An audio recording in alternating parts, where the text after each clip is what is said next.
So we'll get the show on the road. We have a small curtain opener, as I said, before we start the main item. So it's an hors d'oeuvre, so to speak, before the main course.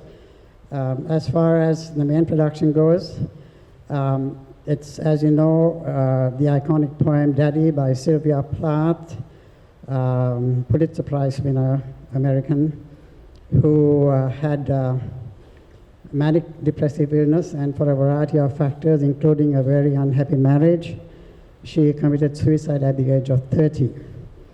But she wrote many poems, many collections of poems, and she is considered one of America's finest poets, even though she died at a very young age. The poem Daddy is very controversial and cuts across several themes. There is a very distinct setting, which is Nazi Germany during World War II. She talks about concentration camps. She talks about the persecution of Jews, racism, brutal male dominance, and she hints a lot about a kind of love-hate relationship she had with her father, although she was very specific to mention that this is not a strictly autobiographical poem, but it's also known as confessional poetry, which is usually written in the first person. So she's always hinting about various things.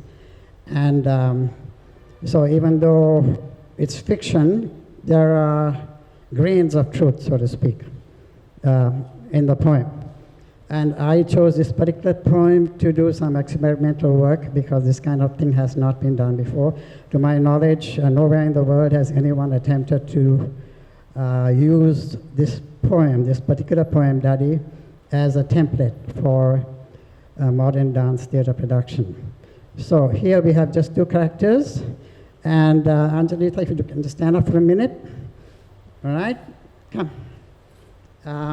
She's very young, she's only 17, and she's from Gampaha, born and bred in Gampaha, Western Province. She went to Lyceum, Gampaha. That's where she studied right through, and she did her London A-levels when she was only 16 in May, June this year, and soon after getting her results, she commenced her undergraduate studies in business management, along with the diploma known as CIMA, which is a management accountancy, I think. So she's doing 2 degrees, and I'm amazed that she actually found the time to work with me on this. So we practice just once a week.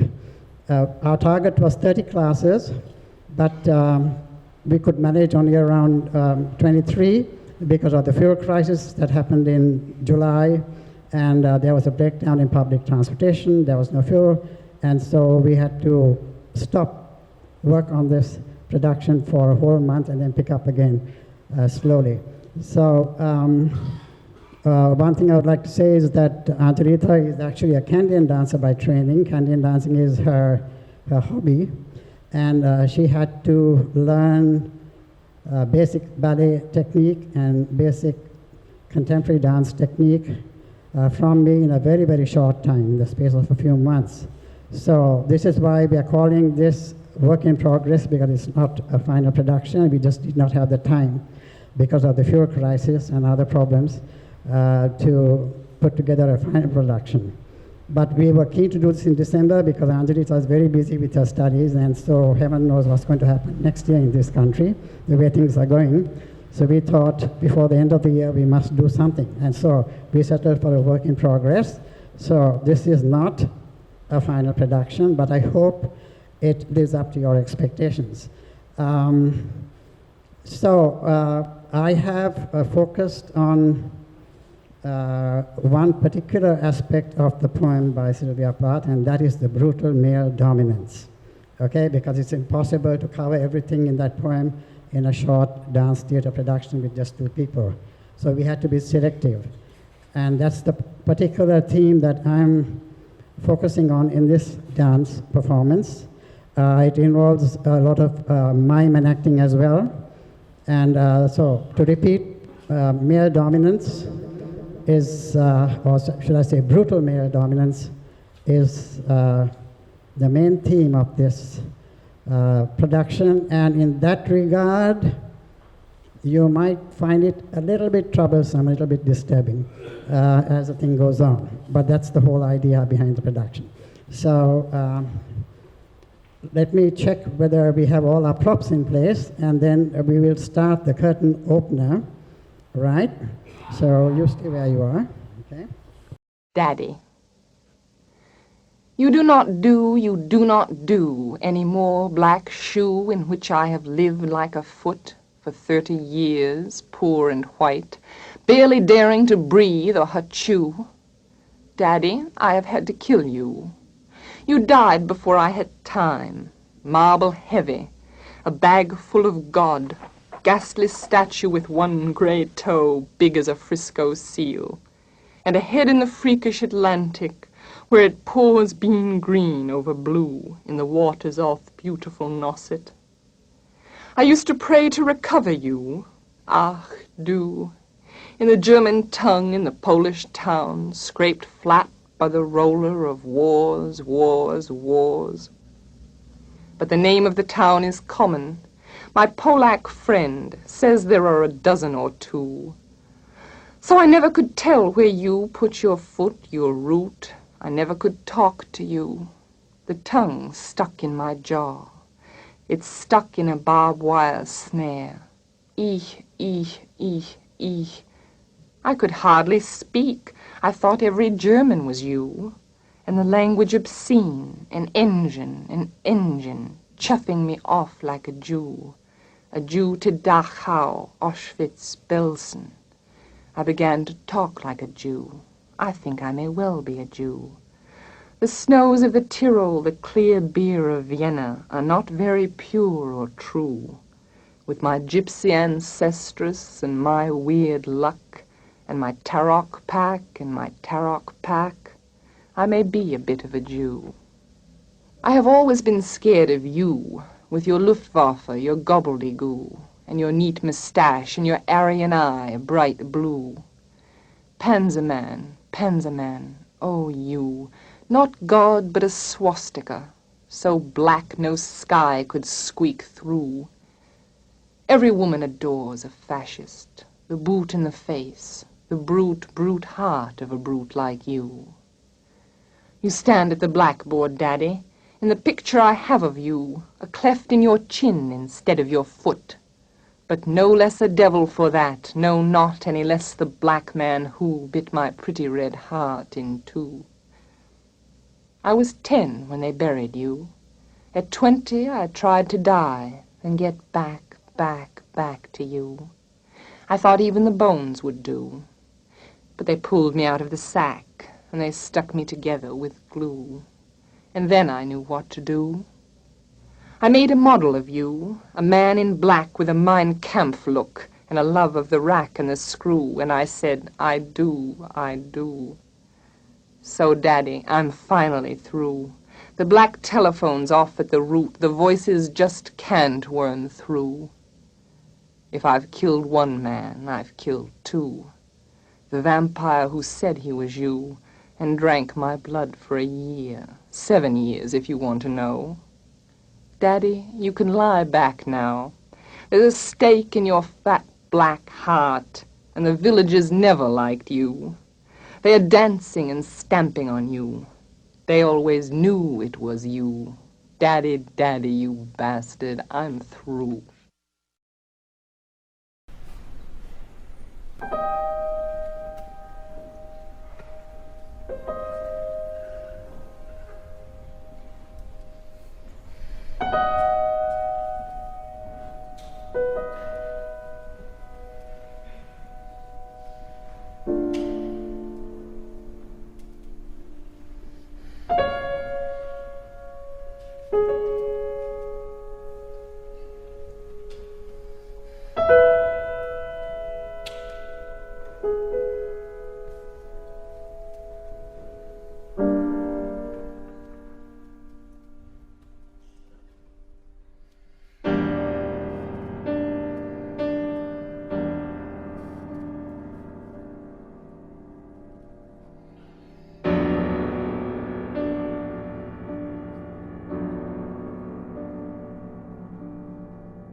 No, it's one of the two, I don't know which.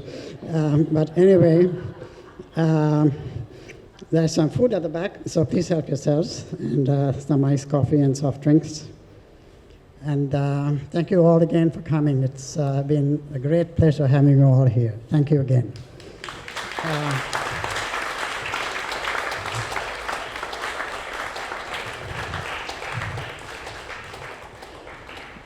Just a little thing I forgot to mention earlier, which is that the music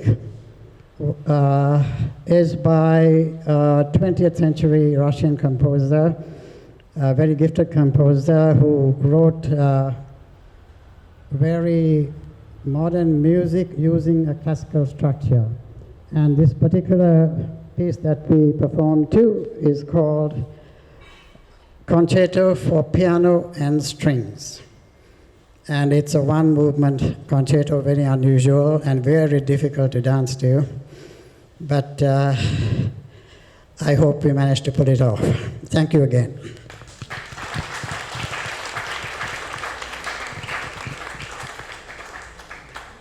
And I might also like to mention that this was work in progress performance, so it was not perfect. There were a few slips here and there. Apologies for that. But that's in the nature of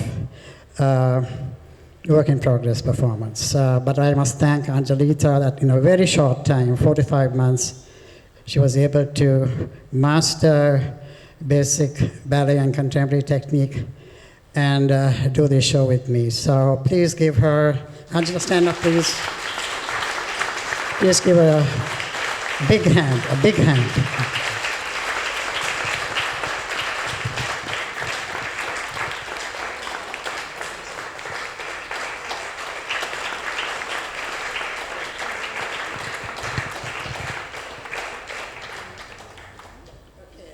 Go attack.